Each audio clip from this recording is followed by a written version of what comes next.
Hi everybody, welcome back to my channel.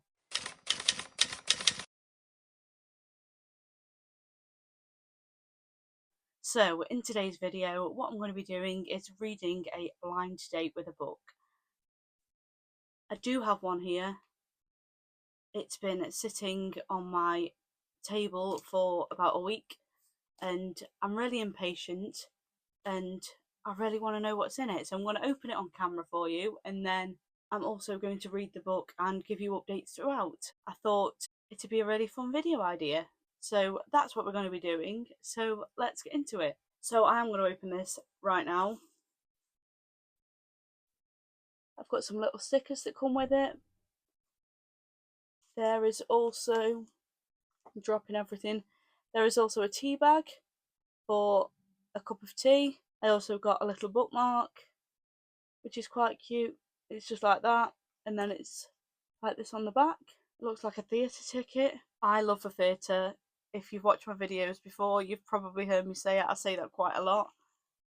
So I'm hoping this is a clue to what's inside the package, to be honest. But anyway, let's open it.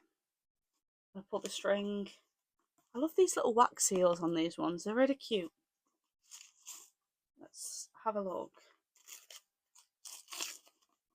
See what's in here. Oh.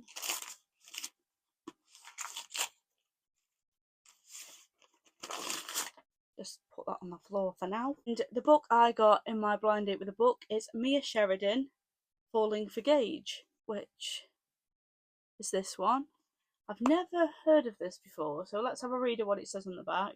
It says, how is it possible that perfect Gage Buchanan is still single after all these years? Perhaps he hasn't met the right woman, or maybe he's not as perfect as everyone thinks.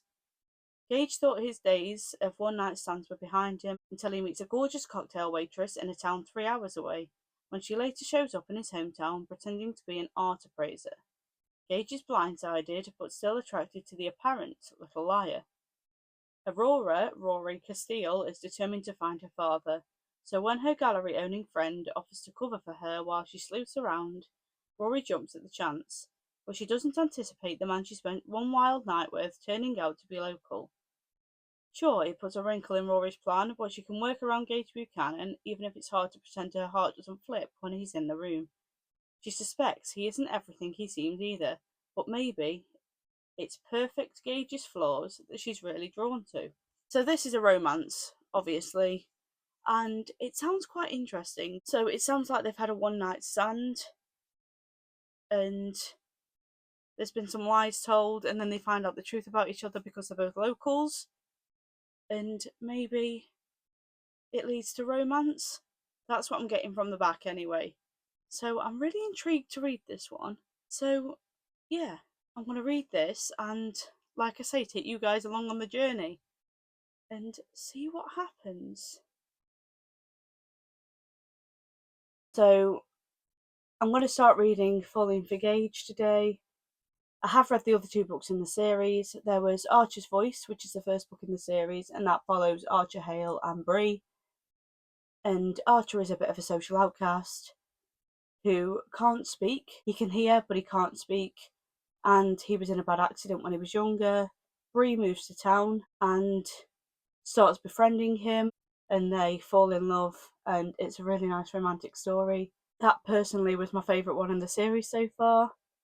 And then book 2 followed Travis, who we find out in book 1 is Archer's brother, half brother, and his romance with another girl that moves to town who I can't remember the name of off the top of my head right now, and that basically follows them. And this is book 3 in the series, and this follows Gage Buchanan, who is the millionaire friend of Travis, and what I assume is going to be his love story. So I'm really looking forward to this, and I'm going to read a bit and update you all.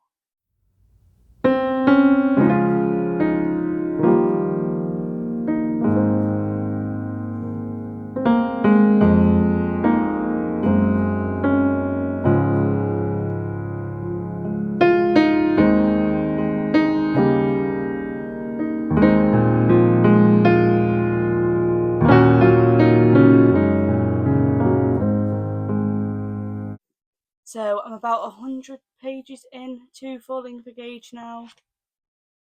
108 to be exact. And we've been introduced to the two characters, Gage and Rory. They've met each other, they've had a one-night stand, and they go back to living their respective lives. And then Rory moves to the town that Gage lives in to find more out about her real father because she doesn't know who he is. And they bump into each other again. And that's basically where I am in the story, to be honest. I am enjoying it so far. I do love Mia Sheridan's writing. I've really enjoyed every one of this series so far, so I'm really expected to love this one too. That's about it for now. So I'm going to read some more and check up with you in a little while.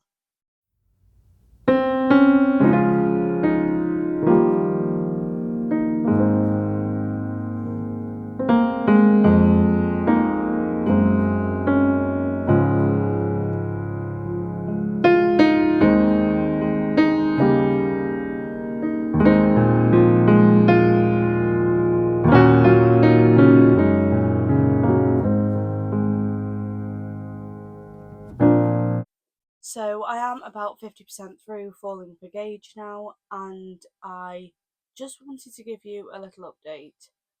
So Gage is now helping Rory look for a father. Rory's told Gage all about her history, so he's decided to help her. She's found this drawing in her mum's things, and she thinks that her real father drew it.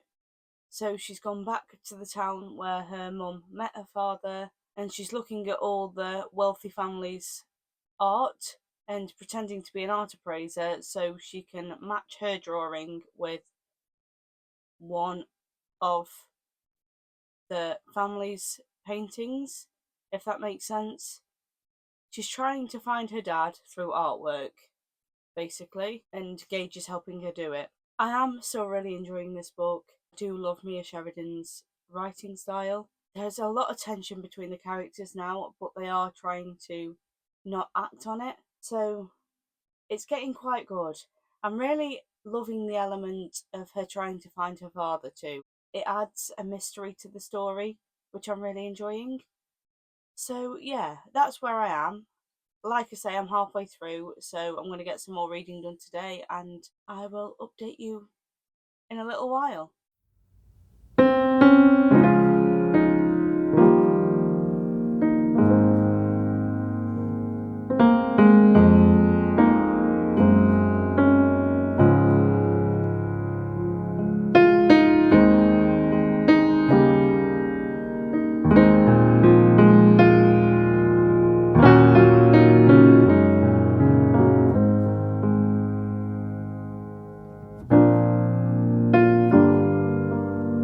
So I've got about 100-ish pages left. They've just found out they're not brother and sister. The DNA results have come back. We still don't know who Rory's father is. There's a lot of tension between Gage and Rory still. They really want to be together, but they just can't seem to find a way because Gage is being pulled by his father's company and he's got this duty to fulfill, and he's going to London, and she feels like it's her duty to go back home and run her family bar. So they just can't seem to find a way to be together, if that makes sense, which is quite sad. But I am really rooting for them. I hope they find a way, and I'm really hoping for a happy ending, to be honest. They've just bumped into Gage's parents as well, and they were together, and Gage's parents seemed really disapproving of Rory, which was quite sad because obviously Gage lives to make his parents happy. I am just really rooting for them at this point. I'm really hoping that there is a happy ending for them, and I'm really excited to see how that happy ending comes about. So I'm going to read some more, and hopefully I'm going to finish this book today, and I'll be able to update you all on the ending.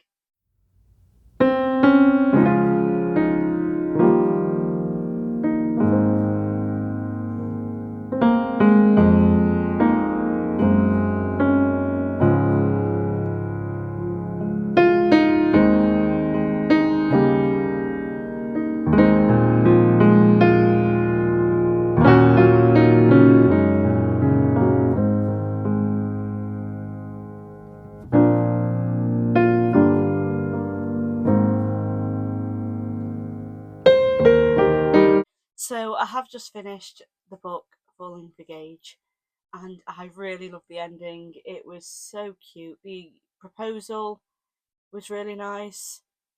I really loved that it was in Gage's restaurant and that he got to fulfill his dreams, and Rory also got to fulfill her dreams and create a place where she could work with dogs all the time. I really enjoyed the whole series. It's probably one of my favourite series of all time, to be honest, and I know that's a bold statement to make, but I have loved every minute of this. And I really enjoyed the fact that at the end of this book, all the characters from all the three books were together. They was all sat in Gage's restaurant and they was all together. So you've got Archer and Bree, you got Travis and Haven, and you'd got Gage and Rory, and they were all sat round a table together, and all their families were with them. And I really liked that. I thought that was a nice ending to the series as a whole. So yeah, I think I'm gonna rate this one a 4 out of 5 stars. It's a solid 4 for me, maybe even a 5. So yeah, I have really enjoyed this book. Like I said earlier on in the video, Mia Sheridan's writing is absolutely amazing, and I am loving her books at the moment. So I will be reading more of them. But yeah, this book was just a really heartwarming love story, to be honest. They all have been. Yeah, I just really enjoyed it. So they are my opinions on Falling for Gage. So I will say that this was a successful blind date with a book, and I have really enjoyed every minute of reading it. So that is the end of my blind date with a book vlog. I really hope you've enjoyed today's video. If you did enjoy it, please like, comment and subscribe underneath, and I will see you all again next week.